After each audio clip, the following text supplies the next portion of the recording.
from 6 million down to 3 million. Huwag ka nang kumuha ng second hand na condo or foreclose. Luma na yan, sakit lang yan sa ulo. Yun ang lagi nating narinig. Kaya maraming hindi tumutuloy. Pero, hindi pa huli ang lahat. Ito ang dapat mong tandaan bago ka kumuha ng mga second hand na condo. Kasi isipin mo ikaw ang sasalo ng lahat. Madalas, may sirang features. Minsan, may hidden repair pa. Kaya sigurado, araw-araw ubus oras, pagod, pera, kakapaayos ng unit mo. Pagod ka na, gumastos ka pa.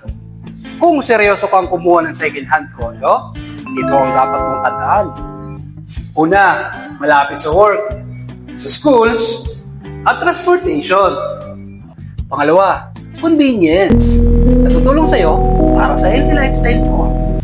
Pangatlo, syempre value. Dapat, sobrang laki ng discount mula sa original price. At lahat ng yan, makikita lang dito sa Hawthorne Heights. Kumpleto na ang ating amenities dito.